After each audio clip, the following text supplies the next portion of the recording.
Snake with Nip Hussle. Big shout out to my SPI, Spotter Low. You know, I'm in the black box. Had to come through, tap in, show love one time. Yeah, y'all make sure y'all subscribe. Stay tuned. All that.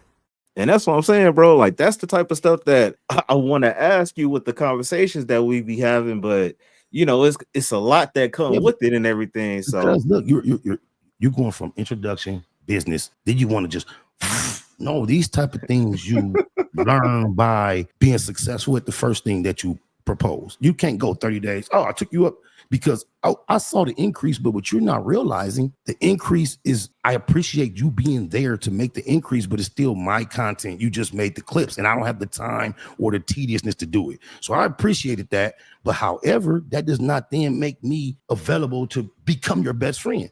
If we're going to become best friends or real close, like you mentioned, Puto, it's through the process of doing our successful tasks, having casual, unplanned conversations. Oh, I need you when I didn't expect to need you. You came through. That develops. We can't just say on the march say go. We're great friends. It don't work like that. I agree with you, and I hear you on that, G. And I'll move accordingly to that because at the end of the day, yeah. We talked about all the business plans and stuff like that, but then at the same time, you know, you either got people that you do business with, and then you got people that you break bread with and establish some type of relationship. So, you know, eventually at the end of the day, I feel like we'll get to the point to where everything we already making sense on what we doing. And I think we have more of an understanding of exactly how the roles will transpire through time. Because like you told me yesterday and today, I agree with that, bro. So, yeah, you know, when you're the offensive coordinator, bro, your future might be to be Bill Belichick, but you can't be the offensive coordinator arguing with whoever the head coach is. You might be way more skilled than him. You might going to eventually in the future go further than him. But right now you're the offensive coordinator and I'm the head coach. This is this team. 3 years from now, I might need a job as a defensive coordinator on your team that you're head coaching. It's just the way it goes. It just happens to be my team. And I respect that, bro. Yes, sir. So hell yeah.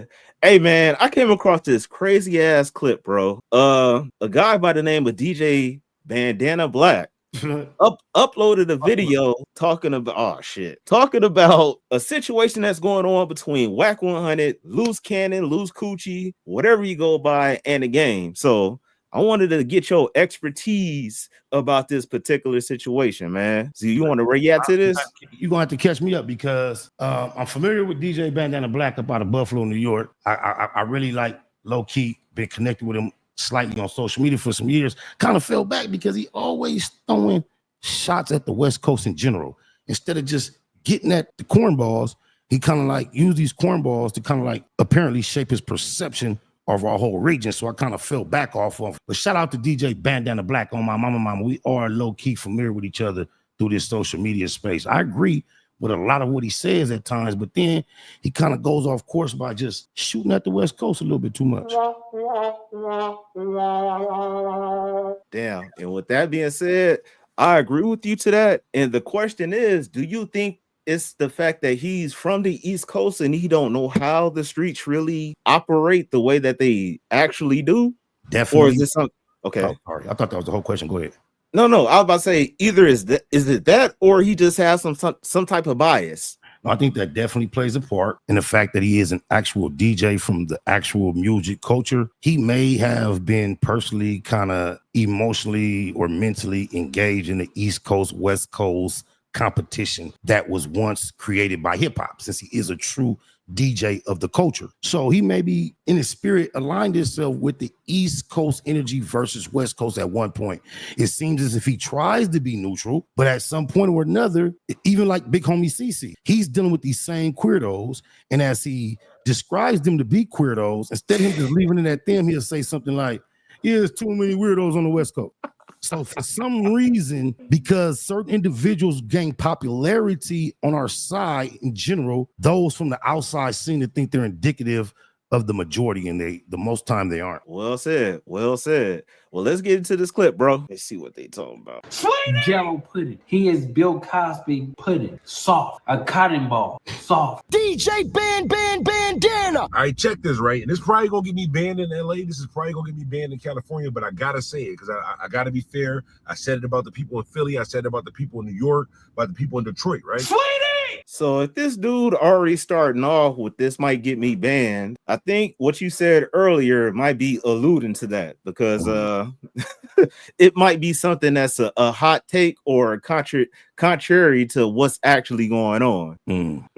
California, right? Huh? Go ahead. All right. Right? California, listen, right? We respect y'all, you know what I'm saying, gang banging and all that. Game is from there, Ice Cube. I mean, we got Menace to Society, all those different things that we respect about California. Pause. But y'all got this Revenge of the Nerds ass. Pause. DJ Bandana Black. That's like us saying we respect Juice, New Jersey Drive, King of New York, or what's the other one? Get Rich or Die Trying, or New Jack City, bro. You just named films that Hollywood producers made. So if that's your understanding of our culture, then you have a Hollywood produced understanding. Go ahead. Yeah, bro. That's the equivalence of still thinking that Los Angeles operate under the same conditions as Colors. You know, it's not 1986 anymore. Things are different. So You saying that, he reminds me of Adam 22. Not the fact that he's white or corny, but he's an outsider to the culture. And Adam 22 was just recently discussing watching Colors for the very first time. And I remember being on tour with New York guys about 20 years ago, and they would mention Men's Society, Boys in the Hood, or Friday at least once or twice a day. They would reference those films to give me the idea that they can relate to where I'm coming from. exactly. And those are the things that the crazy part about that would kind of be an indicator of somebody that's not necessarily from the culture, because the Boys in the Hoods and the Minister Societies, those were the stereotypes and those were the most popular of the culture at that time. But the Los Angeles lifestyle is more intricate than what you see on scripted,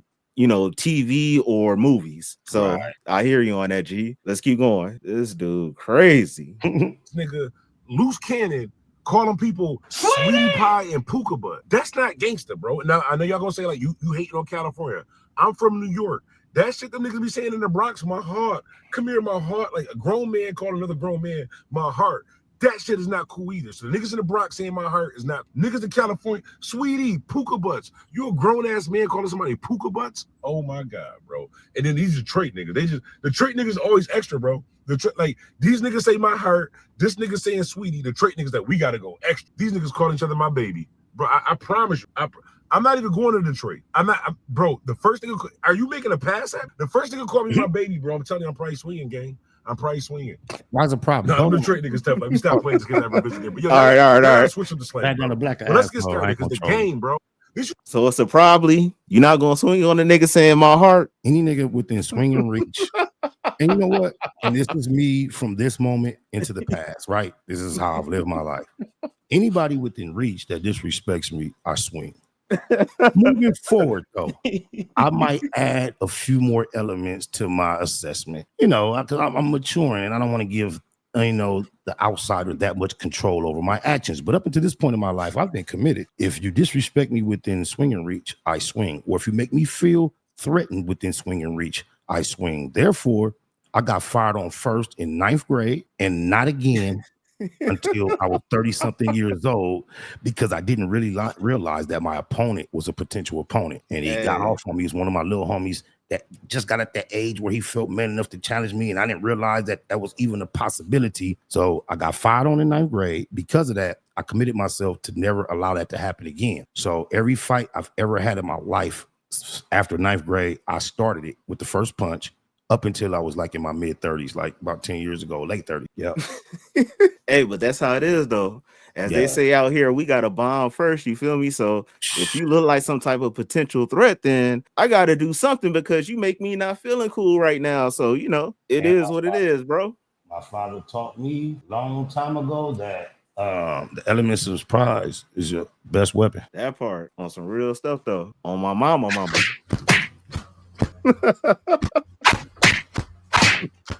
Used to be my favorite West Coast blood, bro. Game used to be, shout out to the B team, bro. Game used to be my favorite West Coast blood. Now it's Munchie B. Shout out to the B team. I fucked with Munchie B, but Game used to be my favorite West Coast blood until, remember when I told y'all about a year ago that Game got touchy-feely charges when all this Diddy stuff was going on? Y'all was like, nah, Black, you don't know what you're talking about. I'm gonna have to pause that. So, as far as being the favorite West Coast blood, do you believe that Jayceon Taylor put in enough work to earn that title? Oh, definitely. As far as hip hop is concerned and what the criteria takes to be considered as a West Coast representative to the world, Jayceon Taylor definitely, because I mean, he's put in more work than Dr. Dre, and Dr. Dre was considered a West Coast gangster rap pioneer. Ice Cube never professed or claimed to actually have been in these streets, but he's a pioneer of gangster rap. The Game is, he grew up in Compton, on the streets of Compton. His parents are from Hoover, respectively, and I think another one. So regardless of what people want to break down his actual rank or affiliation or time spent gang banging, when it comes to being a representative to the world in hip hop, he's overqualified. We've never, people get the perception that Snoop was so more involved in Crippin' than Game, and that's not true. Typically, superstars do not come from the pits of the gang environment. They come from the environment, the outskirts. They're aware, they're involved almost or barely or not at all, but they're influenced and they're aware so enough that they can use their artistic craft and skills to create art that represents this, and those that are actually involved appreciate and relate to it so much. It don't matter if you actually did any of this. You are writing our biography. This is our, so we appreciate it. You know, Ice Cube don't have to be out here popping his gun and selling dope if he makes the music for the people that do this feel like, hey, he understands us. Exactly. And Game was close enough to this shit from day one to where if he never gangbang, he still is qualified to create himself into an artist that can tell the world what happens out here. That's something I could agree with you on that. Now, the question that I would have at hand is, you will rank the Game over DJ Quick? No, you didn't. You didn't ask. Okay. You gotta rewind your question. Your question had nothing to do with anyone else. You said for him to choose Game as his personal favorite as a New Yorker. You asked me, would the Game qualify for him to have chosen that? Yes, Game is a very valid candidate, especially for someone outside of our immediate culture. Just seeing how things come up out here, Game was more authentic than a lot of the superstars that came before him as far as gangsterism. He at least had a neighborhood with a brother that he could stand on, throw up his peas, wear his bandana, invite me over there to hang with the fucking trenches with the worst ones. I was able to go on Brazil when Game wasn't there because I called him, needed a weapon. And he like, man, I'm out of town, but you can go on Brazil and get a 4.5 right now. And I go on Brazil, get a 4.5 from the real members. And he had it to the point where I would keep the pistol beyond the time I said I needed it and never get a call. They just wait till I bring it back. Almost if I never brought it back, they was going to forget I had it. So Game, actually, regardless of how, when, where, or why, he was saturated in our trenches, accepted, and had some status when I was fucking with him. Okay. Hey, and like I said, I can respect that. And Game knows how to tell a story. He knows how to see something. So if Game never banged day in his life, all he had to do was stand on the block, look, see what Marquise doing, see what Cherie doing, see what Auntie doing, see what the smokers doing. The Game know how to go make you think he got them all doing it himself. They only doing it because he says so, because he's an artist. He's extremely talented. Good, very good storyteller of what's going on around him. So I could agree on that. Okay. All right. Game definitely got touchy-feely charges and he just got exposed. Let's get into it. So when I seen Jimmy out with Game and stuff, and Game, you supposed to be Wack's man, why wouldn't you put them on the phone to squash it? Why wouldn't you do and get them in the same spot to make sure things go the correct way? But you're not like that. Can I ask you a question? You a bozo. Can I ask you a question? He have high regards for you. He talk nothing but. I am extremely confused, Classic. This dude utilizes the phrase "not like that" so much. Can you tell me what like that is? What is like that? The thing that's getting very misconstrued, he's using that term like that in the way that West Coast people know what you talking about as far as like that. But the crazy part about that, nobody believe he's like that. All right, keep going. I just want to add that little bit of thought. Yeah, you got to make it make sense, man. Oh, my Good mama. stuff about you, and I know that you a snake. This is a fact. You're not like that in the street, not at all. You's a mark. Bubble bath, soft, cream puff, honey bun. You is, let me see, a melted Reese cup that's been left in the car in the hot sun. A melted Snicker. Hey, please do me a favor. I need that soundbite real quick. Which one? You already know which one. You're a melted Snicker. Womp, womp, womp.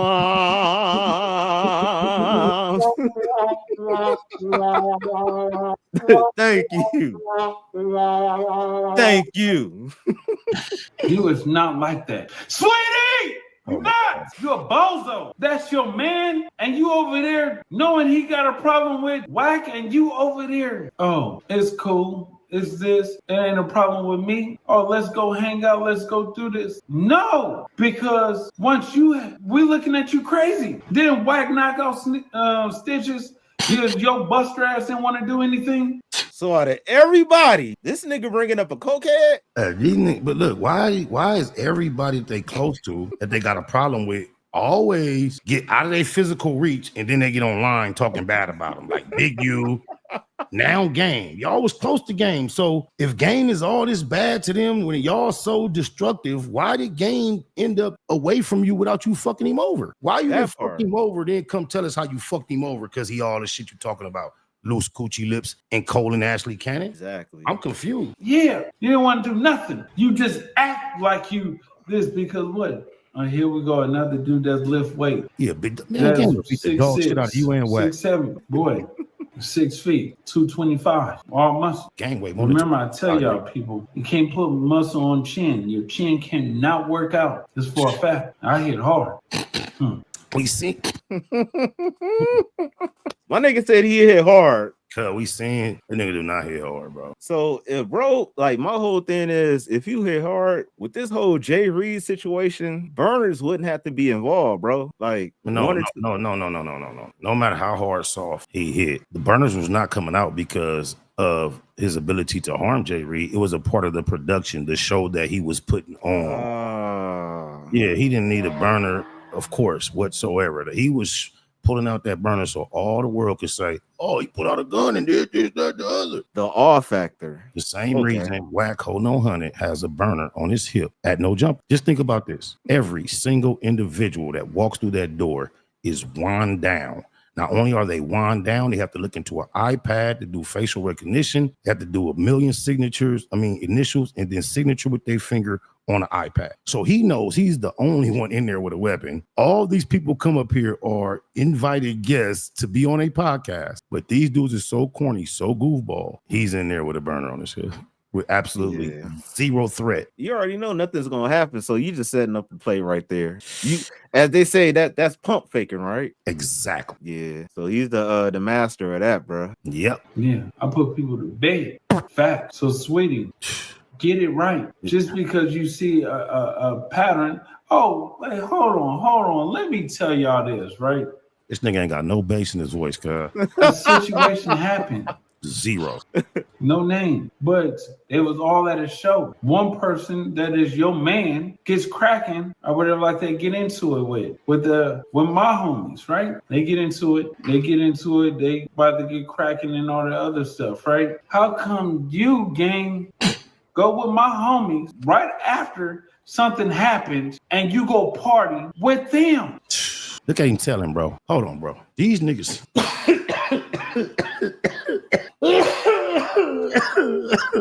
Go ahead, keep it going because it's crazy. All right, but he's crying. Look how this is how confusing this is. He's crying about gang with the 6 O's over Wack. That blows. He's supposed to be from 6-0, and he's complaining that Gang allegedly, according to him, did something that favored the 6 O's instead of Wack, and he has a problem with it. Go ahead, let's hear it. Exactly. That's not right. This man been with you from the start. You rekindled your career. No, he didn't. All He right, ain't all You right, get got all you right, all right, all right. bags. He wasn't no start. Nigga ain't no start. This nigga came along and got in Game's life after 50 Cent, bro. He wasn't around for none of the 50 situation, bro. And to be None. honest with you, breaking it down even deeper, he wasn't around the JT Bigger Figure days. So No, he wasn't around before. I was with Game, like I say, on Brazil, hanging out and thugging with everybody. Everybody know, all the Cedars know, from Rich Red to G-Rod to Big Face. I was there today when Life, the little young, well, he a grown man now, but back then, Life, Black Friday was his artist, but I remember when Life Mama walked him on Brazil, I was standing right there and had her freestyle for Game. I was there on Brazil before Game got the house at the end of the cul-de-sac. I remember when he used to tell me what his plan was. So Wack was not around for none of that. Oh my mama. The I day believe 4 that. Cent died, rest in peace, 4 Cent. The day he died, Game called me. I'm in the Track News. The only thing separating the neighborhood I'm in, the Track News, and where Game was at is the Compton Airport, the Park Villages, and then I think that's about it. The Compton Airport. So literally, I could walk if I chose to walk from where I was at in the Track News to Game Hood. But the day 4 Cent died, I think he died late night, middle of the night, or something like that. But early the next morning, Game called me over there to come be with him on Brazil and politic that shit with him that day. I pulled up on Brazil. Just imagine, 4 Cent had just died. The room was full of light. The living room had about 15, 20 Damus in it, about 6 or 7 more in the kitchen. And I just came in and I sat in the living room, just kind of posted up, spoke to the people I knew, nodded my head. And then somehow Game was in the back of the house. He realized I was in the living room. He called me back and he was in the bathroom shaving his hair and we politic. But that's the day. Wack ain't wasn't around for none of that shit. So I believe that. What do you mean talking about the beginning? Stop it. Nowhere near the beginning. At that time, I believe like Wack was possibly somewhere in Pacoima, bro. Nowhere in LA. Nowhere. Exactly. Wack probably can recall 97% of his time spent in the trenches of LA. He probably can detail every moment, bro. There've been that few. It's always like on a tour, a guided type situation. Cuz ain't had no female in the trenches out here and he just pull up, park, and go run up in her and just hang out. And the niggas in that environment know him because the Pyro nigga be coming over there fucking with her. He be over here, but he don't got that. Everywhere he go in the trenches is because he trusts somebody that's supposedly a reputable that's let him know it's okay to pull up. He don't bump no bitch in the mall and find out she stay over there and now that's my bitch and now I know these niggas because I'm finna go pull up on my pussy no matter what. Exactly. That's LA Compton living. That's how this shit go. That part. Sweetie! Not. I know you for real, Jason Taylor. You can't fool me.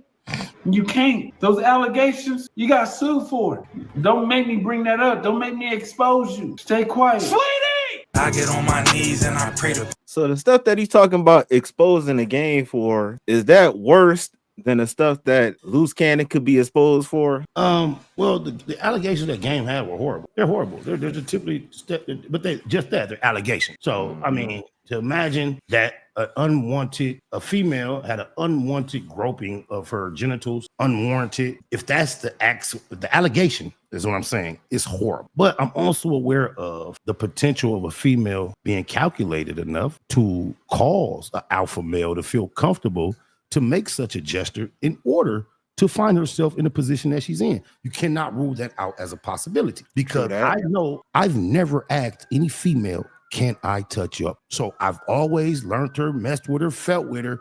And at some point or another, I tried it and it worked. I've never said, hey, can I have permission to touch your? So I don't see Game as somebody walking around grabbing Unanis that he's not been invited to. So generally as an alpha male or any male, you kind of like go through other little steps and then you kind of feel like, oh, it's cool. You don't just walk around, see a bad broad and grab her. You don't do that. So I think there's a gray area somewhere in there. And I think he was so insulted by her accusations, he allowed his arrogance to get involved and he never went to deal with it. And that's no way to be victorious when it comes to litigation. So I definitely cannot call him guilty of it, but the allegations are terrible. He has daughters. I have daughters. So I'm sure he respects the concept, the idea of what she's claiming. But I just think he was, maybe because of his innocence, he was so irritated that he thought he was going to be able to pull off just telling her "F you," but it didn't really look good publicly. And I'm not here to pass judgment. I can only deal with what he's faced to analyze it from that. So the fact that he is in this situation, it's not even about morals or that anymore, because we'll never know if he did what she claims. But he's been found responsible, and he's going to have to deal with it from that perspective. True that. And I was calculating in my mind what particular situation that he was alluding to. So it was the one that where he didn't actually go to the court date and they actually put a judgment against him. So public eye, people would think that he's guilty or whatever it is. But I could agree with what you said. When something could be so salacious, sometimes you don't even feel like contesting it. Because it would cost you financially more than whatever judgment that they have at that particular moment. So, and if you know it for a fact, she led you on and she got you, and damn, there's no way for me to prove this. Yeah. That's the game is not stupid or ignorant of the law or of how things go. So for him to make such an indignant decision and position, it leads me to believe he must feel like, damn, she played me. She played me. I do not see him predatorily going around touching females. So that part. I feel like she led him to believe it's okay to do whatever she's alleging he did, and he did it, and then she flipped it on. Yeah, we know how that go in society nowadays. So we seen a lot of different situations that panned out that way. So I'm gonna have to agree with you on that, G. And I appreciate your perspective on this video that we watched. I'm gonna have to link all your information in the video. And man, it was a pleasure, bro. Wait, you done? It ain't we'll just reacting to that one video. But we never got to the point about the fact that the dynamic that Ho No Honey is allowing Loose Coochie Lips to address game like this, when Ho No Honey's profile was built by being able of having on his Instagram for the longest manager of the game and Ray J. This is how he built his equity to a lot of outsiders looking in. True. So we never discussed the implications of the fact that Loose Coochie Lips, who has done absolutely nothing for Wack's career, who is now his understudy, his goofball, loser, torpedo, crash out. The crash out, send off, all that. He's allowing this guy to disrespect his bread and butter. We didn't even discuss the rhyme. What's your thoughts on that? To be honest with you, the way that you broke that down with that whole situation, I really don't know where Wack stand with the game, because previously, like how we discussed, he had that legal situation, and I'm not sure if Wack 100 totally backed off of the game and whatever you have going on, but that is very interesting. That I'm gonna give you a little game. This is what's cracking. Loose Coochie Lips just told a lot to those who know. Disclaimer: Loose Coochie Lips just exposed and explained a lot that behind the scenes everybody been knew. So he's saying whatever happened at that place when you left with my homies and all that. Just a clip. Insert this clip when you do whatever you're gonna do with this content. Tiny Draw on Clubhouse. Pop up. What's up? See us two back. We fired on Cuz in front of Kanye West. This is the incident that Loose Coochie Lips and Colin and Ashley Cannon is referring to. I heard about that. So what Loose Coochie Lips and Ashley Cannon is doing is telling once again and exposing that Game Ben stopped giving a about Wack Ho No Honey. Oh shit! Because of Munchie B, I've been aware a long time ago of an incident where Game was at a show with YG, or about to come to a show where YG was. And YG and Wack is a So I believe, if I can recall correctly, and I'm not saying verbatim, something of the nature took place to where the communication was from Game to YG. They was like, look, blood, blood ain't bull. Like, if he coming with you, he ain't bull. And basically Game gave them the wink wink long time ago. So Ashley Cannon let the cat out the bag. But this is information the real streets been on, bro. But I'm not exposing this. Ashley did. Ashley Cannon exposed this, but I'm just letting you know, yeah, we been up on that, bro. Been up. When I squashed my beef with Game last year after 15 years, and it was shout out to my nigga G Magic 88 Avalon 8897 East Side Crip. But since the day it happened, if you don't know, me and Magic appreciated it more than anybody because it was causing a wedge in things that took place since my older brother was in junior high school. The Crips he grew up with before we was Crippin', and the Crips that welcomed me to the East Side and supervised me as I turned into an East Side evil beast. Relationships was being strained over game, and Magic and myself, clearer minds prevailed, and we both were so appreciative of what we did as men. Magic was celebrating it on his Instagram for a couple of days, but as soon as he started posting about it, Hold No Honey popped up in the comments talking about this shit weird. A Pyru way from Pacoima, confused and feel like Eastside Keyways that could walk to each other hood for the last 40 years, grew up, went to their brothers and sisters and cousins all went to elementary and junior high school together. This is what he feels is weird that we found a way to resolve a fucking hip hop beef that's 15 years old. That show you how weird he is. Yeah, that nigga out of pocket for that one. That nigga's out of pocket, period. He's a Pyru, not a Pyru. I'm not gonna lie, my whole situation, like, I wouldn't say like I hate Wack 100, but the dislike come from the fact of how he disrespect Nip and was saying he wasn't a legend in the midst of everything that was going on. To even if you're trying to do that for clicks and views, like, why would you even spread that narrative at that point? Hatred, bro. Look, he's attached himself to Game, Ray J, Blueface. None of them are generally, as of yet, considered a legend. Game may have some people view him that way, and he's been around and he's done some things, but it's not the overall perception. And you know, he's so boastful about everything that he's attached to, he tries to market it and present it as part of the elite, the best there is to offer. So when a peer of theirs who has never put out an album and you Hold No Honey, so confused of what the definition of the word legend is, you don't realize what a legend is. A legend could be a fucking lie, a fucking folklore. He's so quick to want to discredit. He don't even realize it's okay. You could be a legendary loser, a legendary bozo. He just didn't want to act, oh, he's a legend. What's wrong with him being a legend, bro? A legend typically refers to something that people believe, whether they can confirm it or not. And the world believed by far that Nipsey Hussle was an innovator, a fucking gangbanger turned genius, investor, financial literate motherfucker that was able to knock the baddest female in the game that every black boy wanted to have. This is the perception that they have of him. That is absolutely legendary.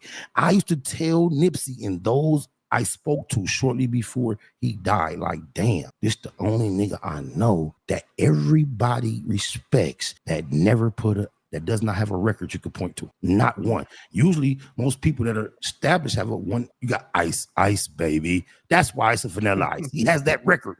Nipsey was premier, top of the line, most anticipated, and didn't have a record that you could point to. And I thought that was legendary while he was alive. So Hold No 100 is just so much of a hater that sometimes you could just be quiet and nobody would know you a hater, but he loves to talk so much and he's so much of a hater. It's obvious every time he calls himself speaking on a certain subject. I'm not gonna lie, that's very well said, because for you to sum up everything of whatever he brought to the game to as he's not that, it says something more on the deeper level to where it isn't something that's surface. You have some type of hatred for the guy that's actually doing something positive. So, and to be honest with you, like you said, a legend could be subjective the same way as people talk about who's the GOAT with basketball. So it depends on a GOAT is more specific. That's an acronym with words that describe an actual accomplishment, status, or prestige. A legend can be absolutely bad. It can be wrong. It can be foul. The legend of the ghost that haunts the fucking river. True that. He's just so much of a hater. It irritated him for people they never described what type of legend he was. He's a legend in many ways and many rights, whether you want to deem them things of esteem or just factual matters. He has a lot of legendary attributes. True that. He's an African that is prominent in one of the most notorious Los Angeles gangs. He might not have been high in the infantry ranks. However, he got exposed with his talents to a whole nother level of life.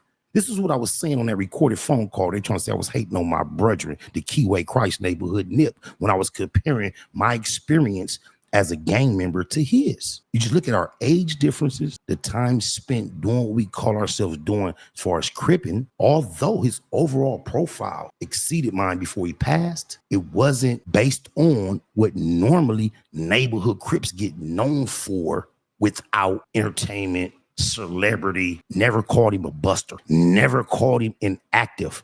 But our streets, our environment, the active people, it's not hard to kind of determine, meter what actual status or position, rank, specialty, what people appreciate you for in said environment. You've been gangbanging, growing up with, hanging out with, talking to, gelling with, working with 60s since before juvenile. My first motherfucking babysitter was on Brynhurst. Watch this. Let me show you something. People think everything is this out here is this gang rigid lines and they're from there. And bro, this should be so over blended, interacted, intertwined on so many different levels. I'm gonna show They you. say real recognize real, bro. Let me show you something. Hi, Nervy. Hey, Auntie, how you doing? I'm okay. How are you? Oh, I'm blessed abundantly. I love you. I am. I'm podcasting right now. You're podcasting? Yes. And a certain neighborhood came up and you have no idea what we're talking about. So I'm going to ask you a series of questions to paint a picture to the audience that you have no idea what we're talking about. Okay. So have you ever occupied a residence anywhere around Crenshaw and Slauson or anywhere in that neighborhood? Yeah. Like what year was that? Probably 2000. I mean, no, 1980, probably 1984. So that would cause me to be around 8 years old. Yeah. The street started Around with, in the that street area. started with a B. What was the name of the street again? Right. Do you remember the actual address? I want to say 6301 6301 Brynhurst and a half. and a half. That was the duplexes. We used to go in the back and jump on roof to roof on the garages and all that. Right around the corner from that big ass Catholic church school. Right around the corner from there. Yep. Right. So now, from there, I can also recall for a long period of my life as a youngster, every Christmas I would be on 111th and Figueroa. Yeah, no, brown. Was that your next location, or did you have another one in between? She got a big old house now, y'all. Big old with a back house and all that. But this is how I grew up. We was on 111th and Figueroa. Shout out Yo-Yo. Can't play with my Yo-Yo. Her people used to stay in the same building. I remember being at my auntie's house all the time. And people like, oh, Yo-Yo was over here. Oh my God. And then I finally bumped into Yo-Yo over there one day at a birthday party. But who was your landlord, Auntie? Huh? Who was your landlord over there? His name was Rick. His name was Rick. What was his last name? I want to say Ross. Did I put you on the phone? Did I put you on the phone with him excuse my language, did that mess your head up? Yeah, because I was so grateful. I was so grateful that he had given me his place. Tell the world, because you know he's legendary for who he is and what he did that's illegal. But let the people know, as a tenant, when he was your landlord and you didn't have it right back in the 80s, how did he treat you? With respect. Even his wife, his girlfriend, or whoever, just with respect. I respected. I was grateful. I appreciated it. I love you, Auntie. That you answered all the questions appropriately, perfectly. That's exactly the picture I was trying to paint. I love you. I will tap in with you. Oh, baby, you take care. Auntie love you too, sweetie. Guess what? What? The little tan Honda Accord is not in Abby's name anymore. I know. I heard about that. She's in these streets. Pray for my sister. I love you. I'll talk to you later. Bye. Pray for my sister. She's in these streets. She's out here. I'll call you after the show. Love you. Okay. All right. Bye-bye. Hell yeah. Man. Say less. Shout out B Braves, baby B Braves up there. Who's who, man? I've been on 111 and Fig all my life, bro. That's why I love Papa Smurf line when he say, pull up on the gas station on 111, bail in, tell them let me get 111. That shit's so hard. I love double entendres. I love them when they are dope. When you can say the same exact thing, but mean something totally different. Not that repetitive, just not that shit everybody be doing. I'm a fast nigga, so to shoot me the last nigga. Trying to pass, nigga. Back on the gas, nigga. Because I put a big plug in your ass, nigga. You can crash. Not that. I'm talking about walk in the gas station on 111. Walk in, tell them, let me get 111. That's hard. Yeah, I grew up right there, bro. On my mama. Shout out to the homie from Hack Gang. Can't remember his name, cuz, who got shot at that gas station on the Imperial and Figure War, putting air in his tire and got put in a wheelchair when he was young, cuz. What's the homie name? Dead homie. But these my stumping grounds, the whole La La Land. Can I be a Los Angeles local and a Compton Crip? That's a question. It's a question. Can you be a Los Angeles loc and a Compton Crip? Hey, to be honest with you, if your name is Spider, if your name is your name, it's Spider Loc, then wherever you at, because I'm not from a Compton gang, but I am a Compton native and I am a Crip. So technically, I am a Compton Crip. Although I am also a certified official at Los Angeles Crip gang member, formerly for the feds, formerly. So I just asked, and I don't want to ever claim it. I actually say this in a song called What's Happening, featuring Compton AD and Slip 400. So right here, you might want to just go find that little line and play the clip. I got a line and say, can I be a Los Angeles loc in a Compton Crib? It's just bars. Classic, I hear TV, that. y'all. What the Classic Music TV going on, man? That's the man behind the mask, and they know how to master the task. I'm on one. Hey, at the end of the day, what you said, that make way more sense than Wack 100 being in LA politics coming from San Fernando Valley. How many times have you seen me upon this grand internet being San Fernando politics? Never. And guess what? I had the most popular artist ever from the 818 signed to me 20 years ago. He lost his life sitting in a McDonald's broad daylight eating a salad. Somebody walked in, shot him in the back of his head, and walked out. Crime never been solved. I was sitting up under this dude being totally aware of a whole lot of San Fernando politics, but I'm not online trying to pop. Hey, I might be wrong, and I'm just guessing. You talking about big? I was about to say, you talking about Big Payback? Yeah. Right here, insert clip of Valley Nigga song. Okay. We co-producing this, bro. Hell yeah. Well, this is a fire-ass conversation, bro. And like I said, whose platform is it for? Nigga, it's from mine, nigga.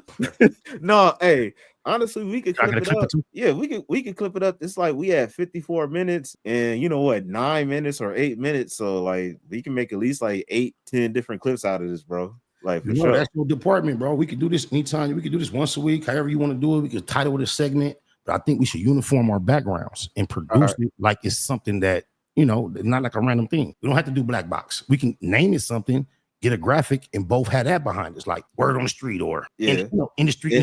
Anything we come up with, let's get a graphic, share that as our green screen. Nobody has any idea. You feel me? And we just create content. We have shit to chop up. We can do 50-50. 50 on your channel, 50 on mine. Whatever, as far as the clips. Hey, and I said I'm down with that, bro. Like at the end of the day. Look, bro, I'm telling you right now, mark my words. Keep that mask on. Keep your exact watch. We finna go, bro. We finna go. I see it. I got a vision. You are with it. Nigga Nip Hussle. Big shout out to my nigga SPI, Spotter Low. I'm in the black box. Had to come through, tap in, show love one time. Yeah, y'all make sure y'all subscribe. Stay tuned. All that. It's the homie cook-up boss, goddammit, Cub Low. And y'all tuning in to the Wake and Bake show with goddammit the homeboy Spider Low. Here with SPI, the realest nigga in LA. Spider this bitch. My nigga Spider Low. Spider Low, nigga. Spider Low. It's Spider Low. Spider Low. Spider Low. Spider Low. Spider Low, that's my nigga. Spider Low. Spider Low. Shout out to SPI, that motherfucking nigga. Spider Low, Wake and Bake. Better keep it Google, nigga. Loc is in LA somewhere doing what he's doing. In the words of Spider Loc on my mama's mama. Spider Loc's gear. This is Bay Mac. Neighborhood, C-Mac. Shout out my Loc, Spider Loc, huh? Neighborhood, on hood. It's a beautiful world. You fight me? Fight, cred.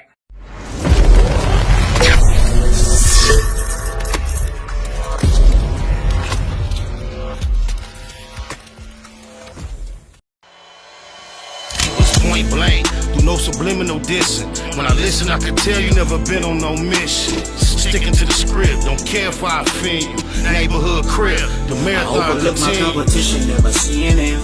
I done trained my mind that I'm going. You could tell by how I walk, talk, I'm a boss. A east side millionaire, homie, what you thought? My life is a movie. They can't get close to me. They mad cause they can't be. everything that they wanna be. Yeah.